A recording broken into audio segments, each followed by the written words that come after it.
internet, how you all doing? I'm Ricardo, the Cynical Critic, and this is RWBY Reviews. And I just have to say, whichever one of you idiots sent the assassin, he did arrive, but unfortunately he caught Lakana in one of his, looting sessions. I am ashamed of nothing. The psychologist did say that he should be okay, given a couple of years of therapy and a restraining order against this perv. Oh, please, the pansy caught me on an off day. Anyways, don't give up hope. Odds are eventually one of you will stop me. But till then, let's get a little recap on the previous episode so you can understand both why somebody tried to end me and to get you up to date with RWBY. The show, not the character. Last time, we got a lovely little look at what happens to those who don't please the Queen of Darkness. And depending on how frisky she's feeling, what happens to those who do please her. And the reason for this is cause Leo has discovered the location for the Spring Maiden and is beginning to panic again. But despite the fact that Crow and the kids are aware of the prize, Salem is not worried, dispatching a newly talkative Cinder to retrieve the girl. Not that girl, the Spring Maiden. For Salem seems to have other plans for the little Rose. And the white part of that ship, Racist. Weiss found herself experiencing a little bit of turbulence during her trip back to her bay. Typical.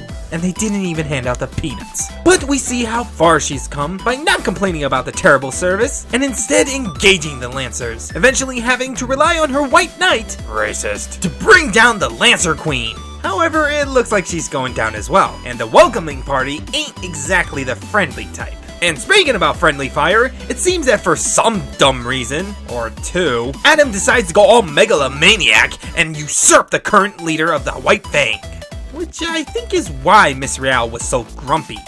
Apart from the obvious reason, of course. Sexist. Shut up. And Mr. Grumpy is also displeased with the action, not to mention most of the fans. Of the characters, that is. But Adam's an idiot now, mirroring the writers. And what will happen next?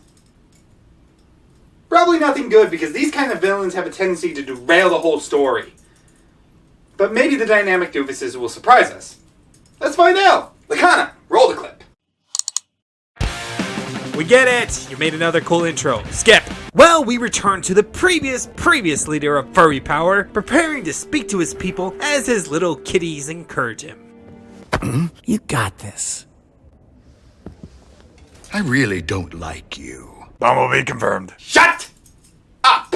Outside, Garrett begins by first reminding them all of the fall of Beacon, agreeing that they all can admit that it was a terrible day for both human and faunus alike, for it was confirmed that the Veil branch of the White Fang had a part to play in its destruction. Through the spy's scroll, he tells them that Adam plans on usurping High Leader Khan, Don't you dare. and launching an attack on Haven Academy. Garrett continues, explaining that originally he led the organization in peace and non-violence. But their people wanted faster results, so they went with Sienna, who might have been more aggressive, but still held true to their belief that the humans were not the enemy, and that one day they could live together in peace. Adam Taurus does not seem to have that goal in mind. What he has done benefits no one but himself. I think it's time that the Faunus showed the world that we are equals. Time that we snuff out this splinter group and restore the White Fang to what it once was. And while the people seem to be behind Gira, like every frickin' lazy, cowardly mob out there, the moment he suggests that they do something about it, they all get quiet. Well, Papa Bella Booty tries to continue. I'd like to invite my Traitors! There's always one feminist that just has to interrupt with her screeching voice. Sexist. So yeah, Ilya pops up and no one tries to stop her as she continues to screech the same thing we've heard again and again. The humans use us. They abuse us. They continue to make Playboy Bunny jokes about me. They pull my tail. They pinch my ears. They lure the shit out of me online. And they got my mommy and daddy killed. Boo-hoo. Get over yourself, princess. Well, I'm not the only one annoyed by her as— Shut up! And that's why you don't announce your attacks, idiot! He'd never make it as a lesbian ninja. Well, technically he's... Don't you misgender him, you bigot. Forget it! Moving on. In the next scene, we see all the girls looting over the little boy. Except for Ren for some reason. Crow then tells them to back down and they'll explain this weird situation. Though, to be honest, Ozpin, I think you might want to save it for the judge. Oscar? No. Oscar, yes. Are you inferring that they are a ship? Aren't you? Hell no! White Rose forever. Anyway, speaking of the old man, Oscar allows the headmaster to take control of his body. I guess so that we don't have to play this telephone game anymore. Thank God. Ozzy Boy then apologizes for all the hardship that they've gone through because of what he's done. He explains that his little "I have royally fucked up countless times" he once told Ruby was literal, as he has lived for countless years. Apparently, he's been cursed by the gods and has passed from one like-minded soul to another, and in each reincarnation he eventually merged with them, all because he failed to stop Salem before. And to try and stop her now, they would need to keep the relics from her grasp. But it will not be easy. Ozpin is worried about Leo's recent actions, as something seems to be wrong about them. For now, it's best if they keep Oscar's secret secret. And as Crow seeks out some reinforcements, the old headmaster plans on using their 2 months before the attack on Haven to whip them all into fighting shape. I guess he wasn't impressed with the Knuckle of E battle either. But, we already know how to fight. You can only fight so long as you have Crescent Rose, but you're still lacking in hand-to-hand combat. Mr. Ark, I'm glad to hear you've improved, but sorry to say you've yet to unlock your semblance. And Nora, you need to realize that you're not the goddess of hammers. And Ren, you have still yet to grow a fabulous goatee like your father's. But if Crow's out looking for huntsmen, then who's going to teach us? Well, I believe I was the headmaster of Beacon Academy. Well, apparently from this shot, we can tell that John is still surprised that there are some kids who are more skilled than him. Ren just realized that an old man is currently inside a little boy. Ruby just felt her first lady urge. Okay, second. And Nora's not happy that she's now got another that she has to share her pancakes with. We then cut to someone else who's not happy, as Weiss wakes up not only to find herself tied up and in a filthy cage, I think that's one of my fan fictions. but the vile brutes didn't even make her morning cup of coffee. Those animals! They're almost as bad as the Faunus. Well, upon seeing her awake, some dyke comes walking over holding a toothpick. Oh wait, that's Minterdaster. Mrs. Herring here is simply red with joy as she explains that they plan on ransoming Miss Schnee back to her father, which I feel won't work. However, Weiss explains that they're going to be sorry when her big sister finds out that she hasn't made it to Mistral. You know my sister, don't you? Winter Schnee? You may know her by her other name, the Ice Bitch. Or Winter Senpai. The gang begins to laugh, explaining that Winter is no longer at Mistral, and Ironwood has closed the borders, so no one is coming for the little princess. However, later as they sleep, the Ice Queen shows us that this princess already has all the help she needs. And that's the episode, and I can see why it was called Unforeseen Complications, as there were quite a few brought up because of it. Now, again, that doesn't mean that this episode is bad. In fact, it was kind of good, which is why I say that a few problems have arisen. 'Cause like a fat woman, you're never satisfied. Let's start with Weiss's scene, as it was the shortest, but the best. Or at least so I think. Interestingly enough, I'd like to address a little complaint that has been going around about our Ice Queen, and that being that she's weak, or that every fight that she's come up against, she's lost, which is some interesting bullshit. Am I the only one who remembers the numerous fights she's won? How about her very first fight, or the one against the Warthog, or the numerous White Fang members in Grimm and Vale? Then there were her battles in the tournament and facing off against Robo-Roman. True, that was a team effort in a time when it came down to Mr. Cole, By the way, racist name. but she managed to stand up against an army of Elysium Knights, and even took out an Elysium Paladin. And that's not even including all the support she's given her team to achieve victory. Plus, she did just defend her ship against the Lancers, and even killed their queen. Yeah, the ship crashed, but that's not her fault, she wasn't flying. And besides, she's the magic user of the party. When have you ever heard of those people being tough? Never? Oh, god damn it. Get up, Aerith. It didn't hurt that much. Plus, I would like to add that it's a nice character contrast to her previous attitude of, I can do anything.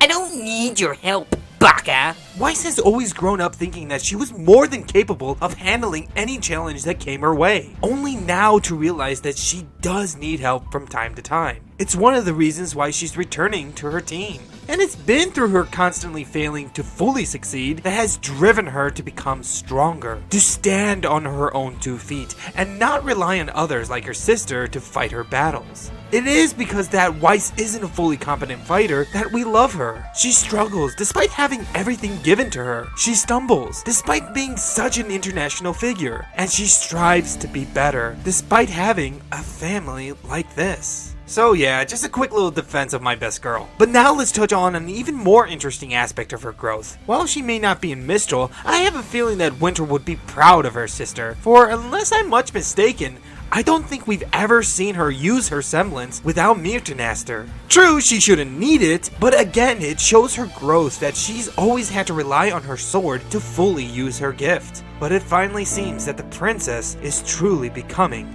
a queen. My little lolly's getting so big. Could get a lot bigger in other places, but I'm not complaining. I have a wide range of tastes. That's not disturbing. But speaking about disturbing things, let's switch over to the interesting predicament of Ozpin and Oscar. Firstly, this scene is no great addition to the plot, but it helps progress the story and the history of this world as well. Learning that this is another old fight between good and evil may seem a little cliche, but it's how it's executed, with Ozpin admitting his failures and feeling tired by his battles. This also begins to humanize Salem, which may become an issue. It depends on how they handle it, whether she will become the monster that we feel sorry for, or if they just do another addum. Oh god, he's talking about him again. We don't need another skit. But one character that they managed to handle well in this episode was Oscar. This may be because Aram Desmuke is so talented, but it also could be how they presented him. Before, I criticized their attempts to pull our heartstrings by trying to get us to feel sorry for some kid that we didn't know. But here they threw that out by adding one thing: lines for him. Previously, Oscar really didn't speak enough for us to truly get a read on his character. But in contrast to the ones who have already had to deal with their introduction to this war, the audience can now feel for the poor farm boy that is being thrusted into this situation. And the whole setup to the soon-to-be training montage also sets Ruby up to having to help another protagonist in a way that she might have wished somebody could have done for her. But I spoke about interesting implications brought up because of this episode, and the main one is: what did Ozpin mean by merge? Something that the old farts at the FBI call illegal contact. Now we know that he's been part of countless other lives. But what happened to them? The last time we saw the headmaster, he showed little to no signs that he was 2 separate beings occupying one body. Is it possible that 2 souls cannot occupy one body indefinitely? Perhaps, over time, one soul wins out, and since Ozpin cannot leave this world, his host is the one who fades? He said that they eventually merge, memories becoming his. So does that mean that Oscar one day will cease to be, as his soul leaves and his body becomes Ozpin's? It's purely a theory right now, but what isn't anymore is the fact that the White Fang are finally going to be our mains in a volume. Now, it still stands that we would have been behind this fight a whole lot more if we just knew a little bit more about them and their history. But here we are, and the writers just have to deal with the hand they dealt themselves. However, it is a really nice touch hearing about them from 2 different sources. Kent Williams is still an amazing voice actor, and he exudes that authority that someone like Gira needs. It helps the audience believe that he could have led a revolution like the White Fang. But his softer side does fit well with his choice of stepping down. Some have suggested that this is an MLK Jr. and Malcolm X situation with Gira and Adam, which technically would have worked if Adam had been done correctly. Motherfucker! But we all saw what happened with that, and while it could change for the better in the future, for now it's just a sad disappointment of what could have been. Ilya, however, has only been getting better. At first, it seemed like she was just dropped into the show out of nowhere as some sort of desperate attempt for diversity. But she really has come into her own as a character. It may have to do with Jeremy-kun, as she has done a good deal amount of work, both in anime and in film. And she has done a great job here with Ilya. And the community has done a great job with her, too. Muchos gracias, amigos. For Ilya does have a point, as it does seem that the humans have hurt the Faunus in the past. And when someone is pushed hard enough, they have no issues in pushing back even harder. As the RWBY community should have figured out by now. However, not unlike politics, what makes her side so hard to argue against is the passion and pain that fall from her lips, as while we can't agree with her stance, you can't deny what she has suffered through. Again, that's what Adam needed to be. But for now, Ilya's part to play in this coming conflict leads the audience to feel a mixed bag of emotions. Worried that the story will not be seen to its full potential, suspense for what awaits Blake and her family, excitement for the conflict between lesbian and not so lesbian, I beg your pardon. pity for the pain of the Faunus, and anticipation for the next episode. You know, you really need to just accept it. I'll accept it when there's good evidence for it. And I'll see you all next time. For now, thank you all for watching. If you enjoyed the review, click the like button and subscribe for more videos. Hit that notification bell so that I'm not forgotten like the insignificant critic I am. For I'm Ricardo, the Cynical Critic.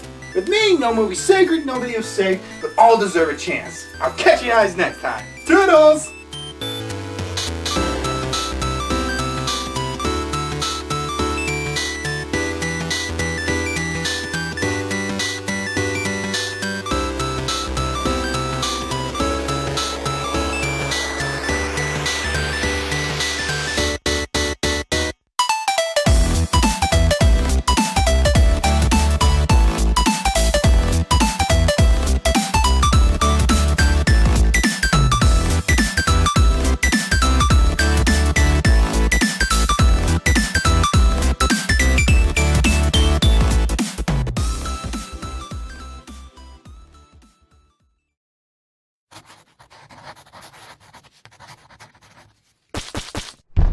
This is my fort! Get down, you